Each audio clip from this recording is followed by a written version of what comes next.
Hello షాంపూనే వాడండి. Clang క్లుంగ్. నిలబడే.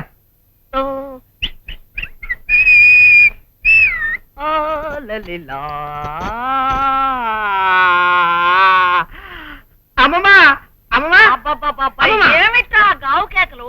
చిన్నపిల్లడు ఉత్సవాలకు వస్తున్నాయే. మరే స్నానం చేయడానికి నీళ్ళు అయిపోయి బకెట్తో నీళ్ళు కొట్టరా. నేనేం చేయను, ఉన్న బిన్నె నీళ్లు వంటకే సరిపోయినాయి. మరి ఎట్టా? ఎట్టా? అదిగో లారీ వచ్చింది, ఆ బకెట్ ఎట్టి. ఇదిగో తొందరగా పులేశంలో ఉన్నాను. బాగానే ఉంది యాషం. తొందరగా. అమ్మా అమ్మా, ఒక్క బకెట్ పట్టుకునేయండి అమ్మా, మీకు పుణ్యం ఉంటది. అవతల మా బుజ్జి స్నానం చేస్తున్నాడమ్మా.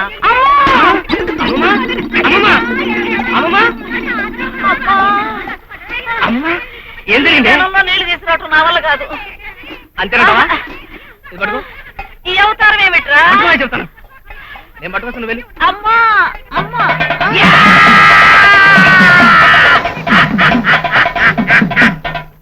అంతే మరి.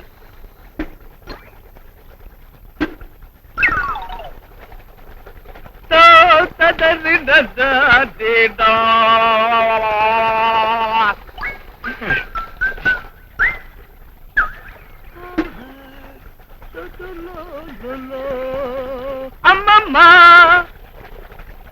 మీ ఇల్లు మాకు బాగా నచ్చిందండి. ఇవాళ్లే దిగిపోదామరా బుజ్జి. అలాగే. మా ఇల్లు భలే సెంటిమెంట్ ఇల్లు అండి. మా ఇంట్లో దిగిన సంవత్సరానికి వెంకట్రావు గారు లక్షాధికారిగా మారిపోయారు. ఓహో, అంతకుముందు ఆయన కోటీశ్వరుడు అయి ఉంటాడు. అబ్బో అబ్బో, ఆర్టిస్ట్ కండక్టర్లు కూడా జోక్ చేస్తారన్నమాట.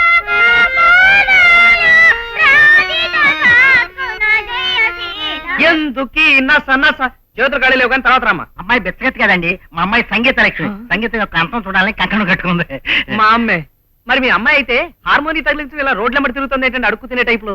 దీని సంగీతం వినడానికి వీధిలో వాళ్ళు మా ఇంటికి వస్తే వాళ్ళ కాపీలు టిప్పీలు మనం ఇచ్చుకోవాలి కదండి. అంచేత ఇదే ఇంటింటికి తిరిగి దాని సంగీతం వినిపిస్తుంది. మీరు కూడా ఫ్రీగా వినొచ్చు, నో ఎక్స్ట్రా ఛార్జీ. చూడమ్మా, రాత్రిపూట మాత్రం వాయించకు, నాకు సరిగ్గా నిద్ర పెట్టి సావదు. ఈ వీధిలో నీళ్ల సమస్య లేదు కదండి. ఎంత మాత్రం లేదమ్మా, 24 గంటల్లో 22 గంటలు మాత్రం రావు, 2 గంటలు మాత్రం బ్రహ్మాండంగా వస్తాయమ్మా. ఫోన్లేండి, ఇద్దరమేగా, 2 గంటలు వస్తే చాలు, సరిపెట్టుకుంటాం. అలాగే.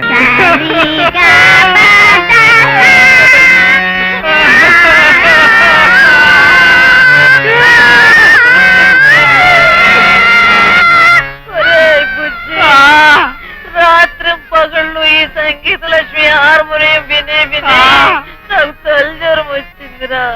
ఇది సంగీతం అంత చూడటానికి కంకణం కట్టుకోలేదే. ఇక్కడ అద్దెకి దిగిన వాళ్ళంతా చూడటానికి కంకణం కట్టుకుంది. అప్లై చేసిన లోన్ వెంటనే రాగానే ఇల్లు కట్టించేసి అందులో దిగకపోతే మనం కూడా ఇలా హార్మోనియం తగిలించుకుని రోడ్డు అంటే వాయించుకుంటూ తిరగాలి.